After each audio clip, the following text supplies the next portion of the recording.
ضرورت ہے کہ ہندوستان کے کونے کونے کا ہر مسلمان اپنے طور پر ہر لمحہ باشعور رہے اور ہر آواز پر لبیک کہنے کو تیار رہے۔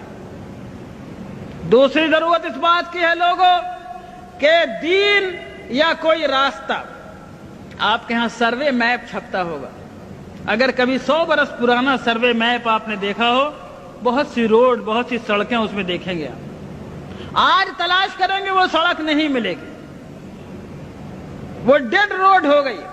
کیوں؟ لوگوں نے چلنا چھوڑ دیا۔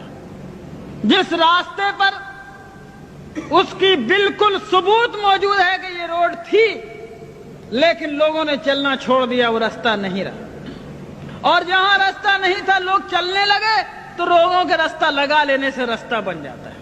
اے میرے دوستو، اگر تم ہندوستان میں اسلام کی بقا چاہتے ہو تو سب سے پہلی ذمہ داری یہ ہے کہ اسلام کو اور اپنے آقا جناب محمد رسول اللہ صلی اللہ علیہ وسلم کے طریقوں کو ڈیڈ روڈ مت بننے دو، یعنی اس پر اگر تم چلنا چھوڑ دو گے تو کسی سرکار کو ضرورت نہیں ہے اس کو بند کرنے کی، خود بخود بند ہو جائے گا۔ اگر مسلمانوں نے یہ فیصلہ کیا کہ شریعت کو ہم اپنی زندگی پر جاری اور نافذ کریں گے اور اللہ کی شریعت کو ہم اپنے اوپر لاگو کریں گے، اگر ہم سرکار کے دباؤ کے بغیر، کسی گورنمنٹ کی طاقت کے بغیر، کسی پولیس کی لاٹھی کے بغیر، چونکہ ہم مومن ہیں اس لیے ہم اللہ کے حکم پر چلیں گے، ہم نکاح میں وہ طریقہ اختیار کریں گے جو اللہ نے بتایا۔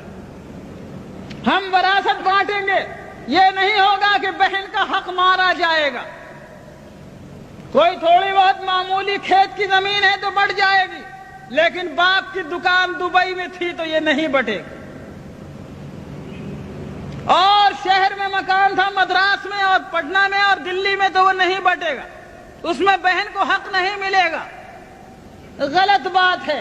اگر تم نے اپنے ہاتھوں سے خود شریعت کو چھوڑا تو کوئی تمہاری شریعت کی حفاظت نہیں کر سکتا۔ اگر شریعت تمہاری زندگی میں چالو رہی، تم شریعت پہ عمل کرتے رہے، تو شریعت کو انشاءاللہ کوئی نہیں مٹا سکتا، اس کا بھی عہد کیا جا سکتا ہے، کوئی طاقت نہیں مٹا سکتا۔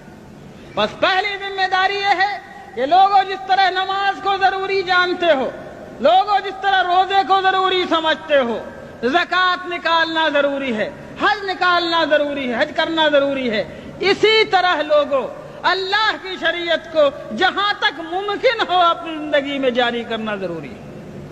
ٹھیک ہے، ہندوستان کے حالات میں ہم حدود و قصاص جاری نہیں کر سکتے، ہمارے اندر اس کی استطاعت و طاقت نہیں ہے، لیکن ہم قانون نکاح، قانون طلاق، قانون فسخ، قانون وصیت، قانون ولایت، قانون وراثت وغیرہ دوسرے معاملات میں اللہ کی شریعت کو ہم اپنے اوپر جاری کرنے کی طاقت رکھتے ہیں،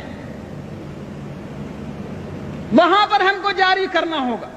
سنو لوگوں، اللہ تعالیٰ نے ہم کو اتنے کا مکلف بنایا ہے جتنے کی ہمارے اندر طاقت ہو، اس میں کوتاہی کریں گے تو پکڑے جائیں گے۔ سیدنا امام بویتی رحمۃ اللہ علیہ بہت بڑے عالم گزرے ہیں، فقہ شافعی کے بہت بڑے امام ہیں۔ جب خلافت عباسیہ کا زمانہ تھا، مسئلہ خلق قرآن پر ان کو قید کر دیا گیا جیل خانے میں، ان کے پیروں میں بیڑیاں تھیں۔ جب جمعے کا دن آتا، جمعے کی اذان کے وقت اپنے جیل خانے کی کوٹھری سے گھسٹتے گھسٹتے زمین پر نکلتے اور مین گیٹ تک جیل کے پہنچتے، سارا بدن لہو لہان ہو جاتا، خون سے بھر جاتا۔ جب جمعے کی نماز پڑھ کے لوگ واپس آتے تو پھر یہ اسی طرح گھسٹتے گھسٹتے اپنی کوٹھری تک جاتے۔ لوگوں نے کہا حضرت آپ ایسا کیوں کرتے ہیں؟ آپ قید میں ہیں، آپ جمعے کو جا نہیں سکتے، پھر کیوں آپ گیٹ تک اپنی تکلیف فرماتے ہیں؟ کہا کہ اور کچھ نہیں، اللہ تعالیٰ نے کہا ہے اذا نودی للصلاة من یوم الجمعة فاسعوا الى ذکر اللہ، اے لوگوں جب جمعے کی اذان پڑھے تو دوڑو اللہ کے ذکر کی طرف۔